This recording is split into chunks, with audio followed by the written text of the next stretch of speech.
الحمد للہ رب العالمین والصلاة والسلام علی سید الانبیاء والمرسلین اما بعد فاعوذ باللہ السمیع العلیم من الشیطان الرجیم بسم اللہ الرحمن الرحیم الصلاة والسلام علیک یا رسول اللہ وعلی آلک واصحابک سیدی یا حبیب اللہ۔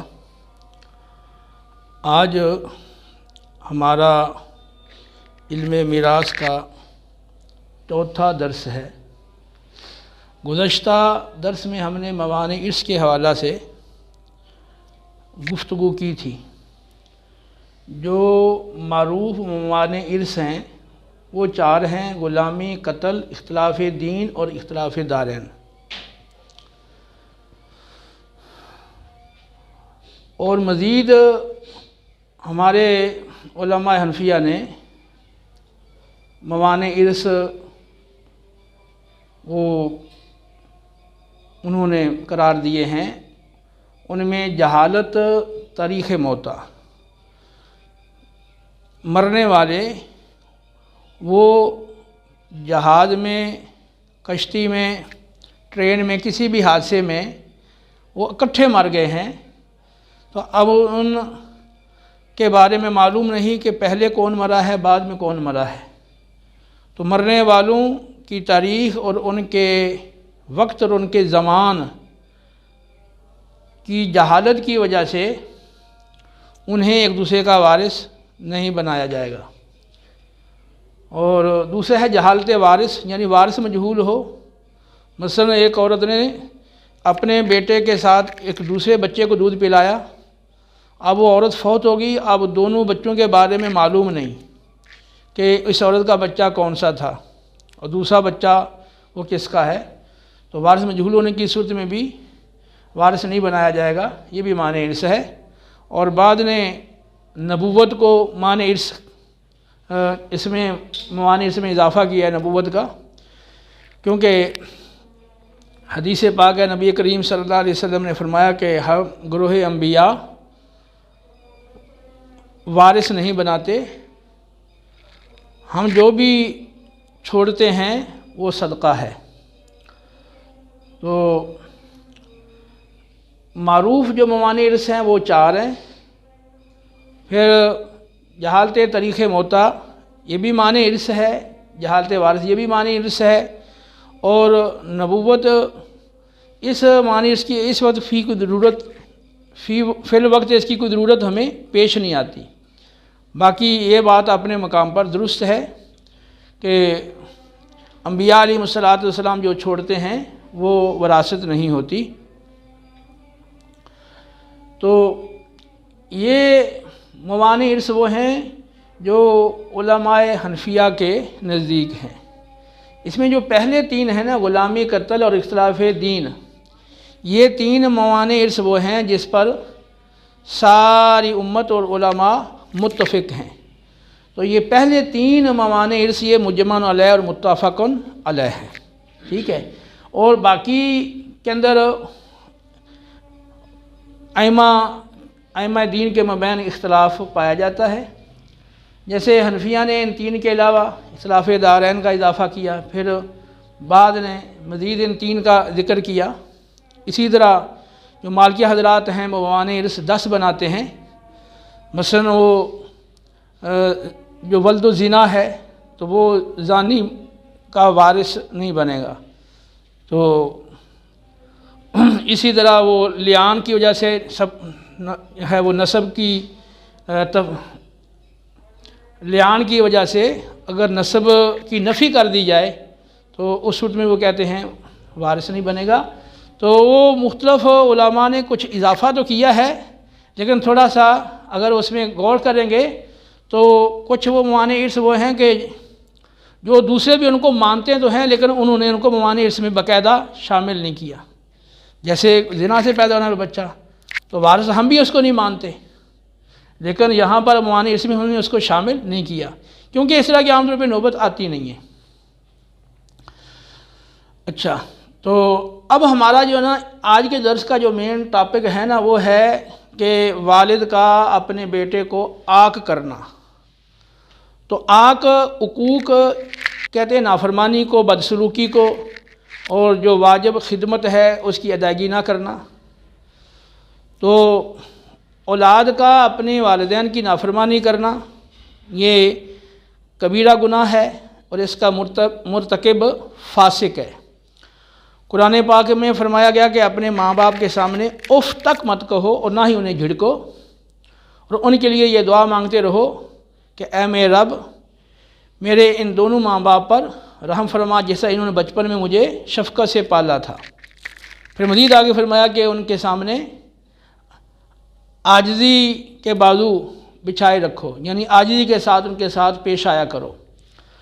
تو قرآن و سنت میں والدین کی اطاعت، ان کی دلجوئی، ان کو خوش رکھنا، ان کی خدمت کرنا، اس کی بکثرت نصوص موجود ہیں، اور اس کی خلاف ورزی کرنے پر سخت وعیدیں موجود ہیں۔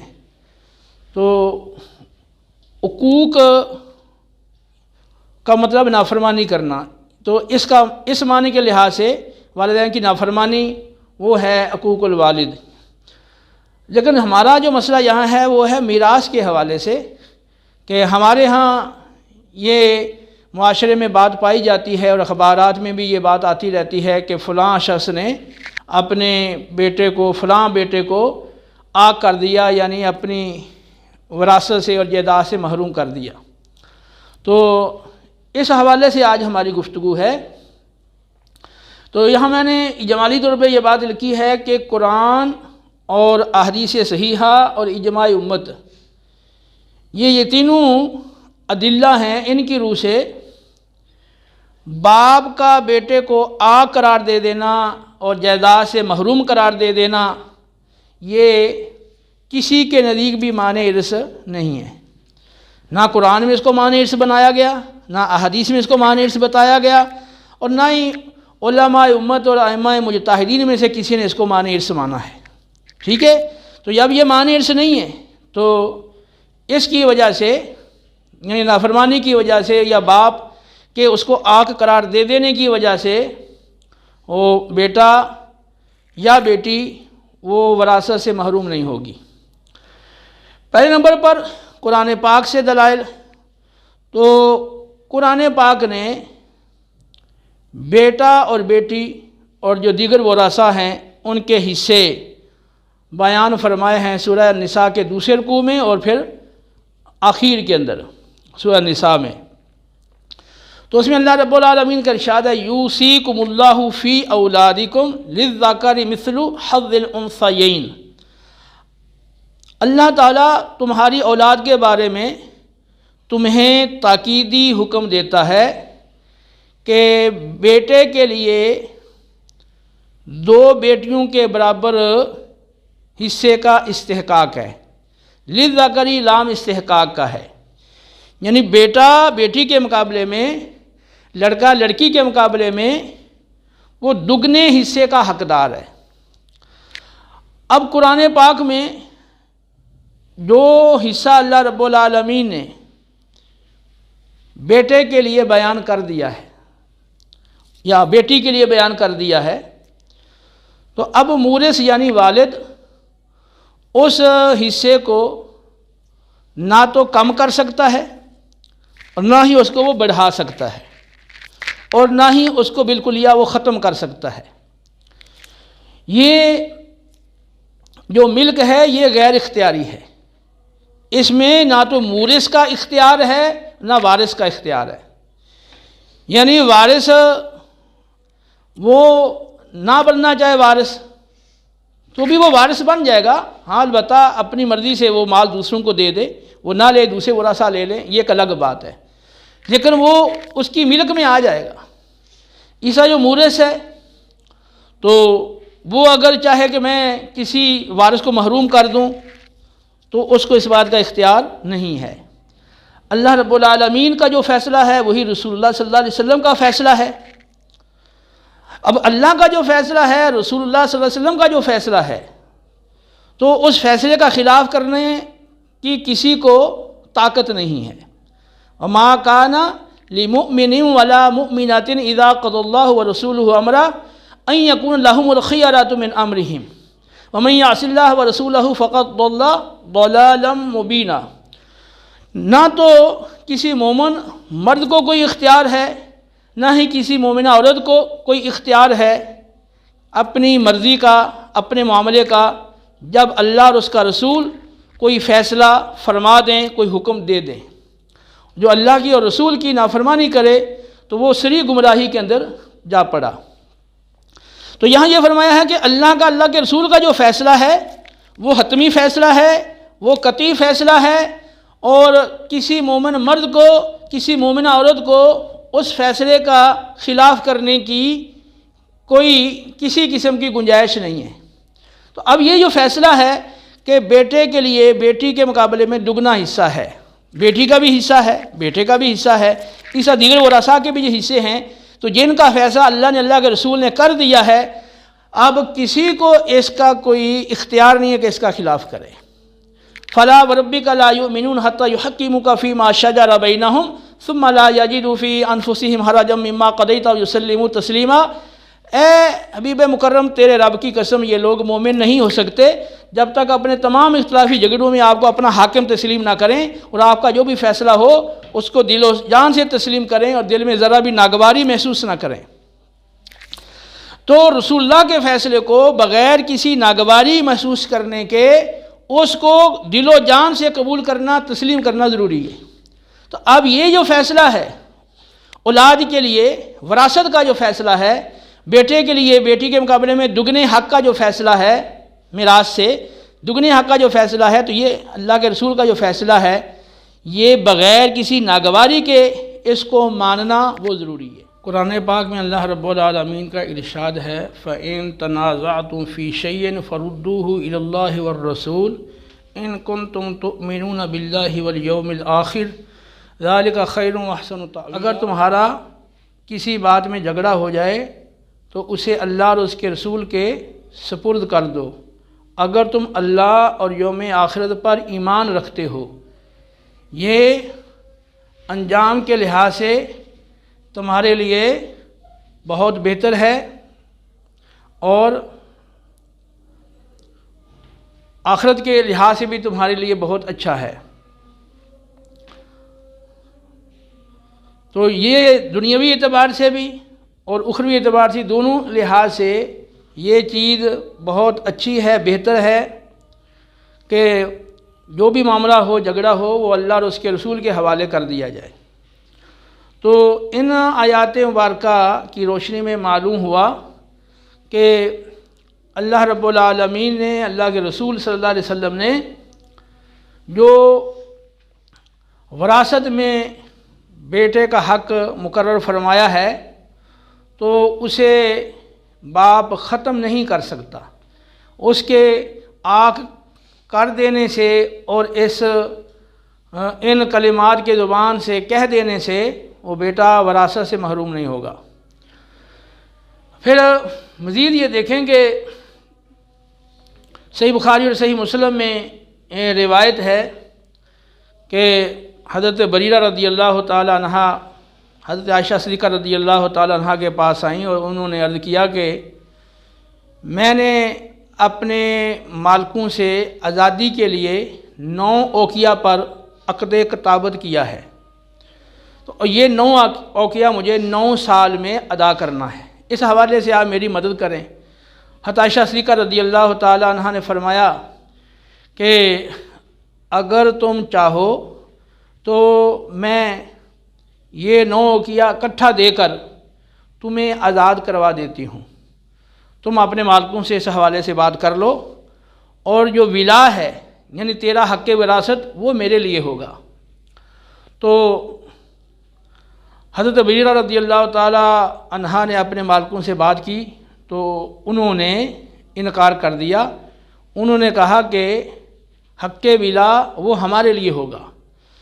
تو حضرت عائشہ صدیقہ رضی اللہ تعالی عنہ نے رسول اللہ صلی اللہ علیہ وسلم کی بارگاہ میں یہ سارا ماجرا عرض کیا، تو رسول اللہ صلی اللہ علیہ وسلم نے فرمایا کہ تم خرید کر اسے آزاد کر دو۔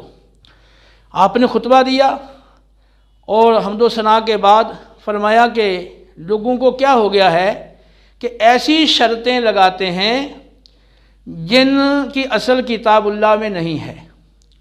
تو جو ایسی شرطیں لگائے جس کی اصل کتاب اللہ میں نہ ہو، ایسی شرطیں باطل ہیں، اگرچہ وہ 100 شرطیں ہوں، ان کی کوئی حیثیت نہیں۔ جو اللہ کا فیصلہ ہے وہی حتمی فیصلہ ہے، وہی معتبر ہے۔ اور فرمایا کہ جو ولا ہے وہ آزاد کرنے والے کے لیے ہے۔ تو جب غلام مر جائے تو مرنے والے آزاد کردہ غلام کا کوئی ذوی الفروض میں سے کوئی وارث نہ ہو اور اسبات نسبیہ میں سے کوئی وارث نہ ہو، تو پھر اس کو آزاد کرنے والا آقا اس کا وارث بنتا ہے۔ تو یہ حق ولا فرمایا یہ آزاد کرنے والے کے لیے ہے۔ تو اب آپ یہ دیکھیں گے جو حق ولا ہے وہ حق وراثت کے مقابلے میں کمزور ہے، کیونکہ جو وراثت کے اسباب ہیں وہ 3 ہیں، ایک نکاح اور ایک نسب اور تیسرا ہے ولا۔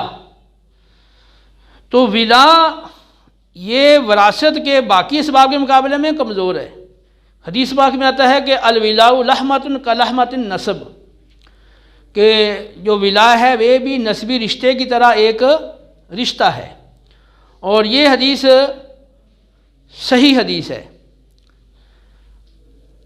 سنن کبریٰ میں اور بعض کتب میں اس کو ضعیف لکھا ہے، لیکن اس کی اسناد کثیر ہیں اور اس کے طرق متعدد ہیں، اس وجہ سے کئی کتابوں کے اندر اس کو ماہرین نے صحیح قرار دیا ہے، اور ابن عربی نے بھی اس کو صحیح قرار دیا ہے۔ تو ولا جو ہے یہ نسبی رشتے کی طرح ایک رشتہ ہے، تو لیکن نسبی رشتہ وہ مقدم ہے، وہ قوی ہے۔ تو جب ولا آزاد کرنے والے کے لیے ہے اور اس کے خلاف اگر کوئی شرط لگاتا ہے تو وہ شرط باطل ہے، اس کا کوئی اعتبار نہیں ہوگا۔ تو جب کمزور رشتہ جو ہے وہ اگر کوئی اس کو باطل قرار دینا چاہے تو وہ ختم نہیں کر سکتا، وہ جس کا ہے اسی کا ہی ہوگا۔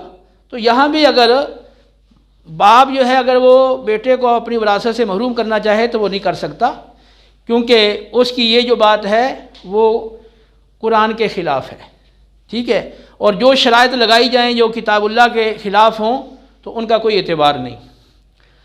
تو جس طرح قرآن سے بھی یہ مسئلہ ثابت ہے، حدیث سے بھی ثابت ہے، اور جو ائمہ مجتہدین نے جو موانع ارث بنائے ہیں ان میں سے کسی کے نزدیک بھی یہ مانع ارث نہیں ہے، ٹھیک ہے۔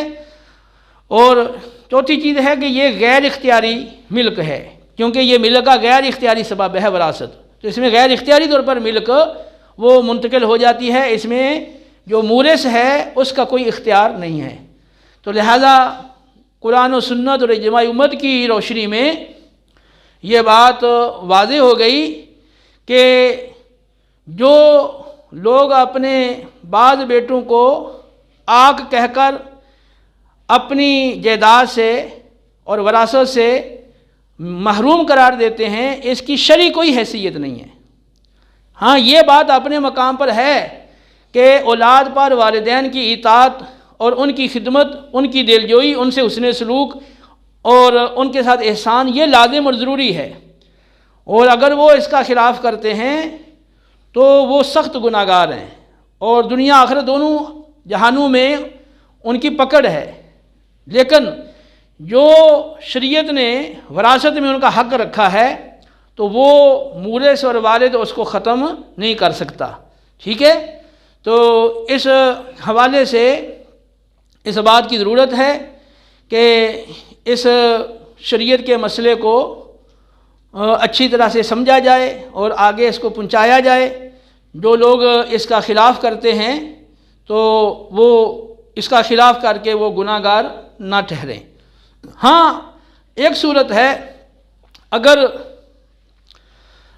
والد نے اپنی زندگی میں وہ مال اپنے بچوں میں، اپنے ورثاء میں بانٹ دیا اور ان کے حوالے کر دیا اور قبضہ دے دیا، اور جس بیٹے کو وہ آگ کرنا چاہتا تھا، جائیداد سے محروم کرنا چاہتا تھا تو اس کو نہیں دیا، تو اس صورت میں وہ ظاہر سی بات ہے وارث نہیں بنے گا، اس لیے کہ مرنے کے بعد کوئی مال ہے ہی نہیں ہے جس کا وہ وارث بنے۔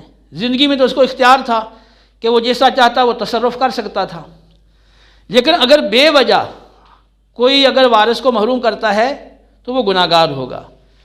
حدیث ابن ماجہ میں آئی ہے کہ جو شخص اپنے وارث کی میراث کو قطع کرے تو اس کا حصہ اتنا جنت سے قطع کر دیا جائے گا۔ تو ابن ماجہ میں ہے، لیکن اس کی سند ضعیف ہے، اور میری نظر سے جتنے بھی اس کے حوالہ جات گزرے ہیں تو تقریباً محدثین نے اس کو ضعیف ہی لکھا ہے۔ تو لیکن مسئلہ اپنی جگہ پہ درست ہے کہ جو وارث کا حق جو ہے وہ مورث ختم نہیں کر سکتا۔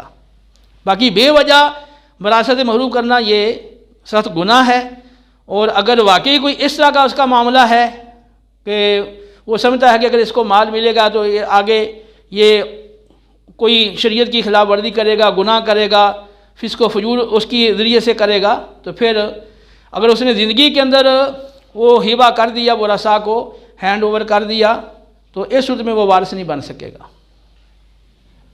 وما علینا الا البلاغ۔